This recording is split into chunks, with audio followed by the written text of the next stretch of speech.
अल्हम्दुलिल्लाह वस्सलातु वस्सलामु अला नबिय्यिना मुहम्मद व अला आलिहि व अस्हाबिहि अजमाइन अम्मा बाद फ़क़द क़ाला अल्लाहु तआला अऊज़ु बिल्लाहि मिनश शैतानिर रजीम बिस्मिल्लाहिर रहमानिर रहीम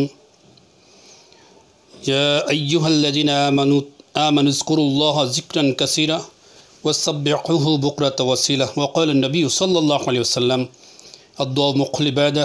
अस्सलामु अलैकुम व रहमतुल्लाहि व बाराकातुहु। सम्मानित दिनी भाइरा, दुनिया এবং আখিরাতের কল্যাণ, দুনিয়া এবং আখিরাতের কল্যাণ হবে এমন একটি আমল যেটা কোরআনুল কারীমের একটি আয়াত। এই আয়াতটি যদি সকাল সন্ধ্যা 7 বার আমরা তেলাওয়াত করি, আল্লাহ সুবহানাহু ওয়া তাআলা আমাদেরকে দুনিয়া এবং আখিরাতের কল্যাণ দিয়ে ভরে দিবেন।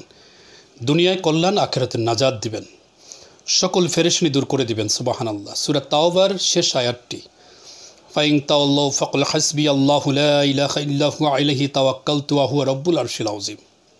হাসবিয়াল্লাহু লা ইলাহা ইল্লা হুয়া আলাইহি তাওয়াক্কালতু ওয়া হুয়া রাব্বুল আরশিল আযীম।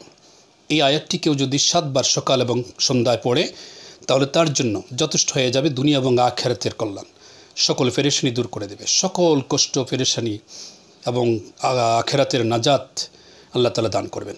আমার ভাইয়েরা, ছোট্ট একটি আয়াত, হাসবি আল্লাহু লা ইলাহা ইল্লা হুয়া আলাইহি তাওয়াক্কালতু ওয়া হুয়া রাব্বুল আরশিল আযীম।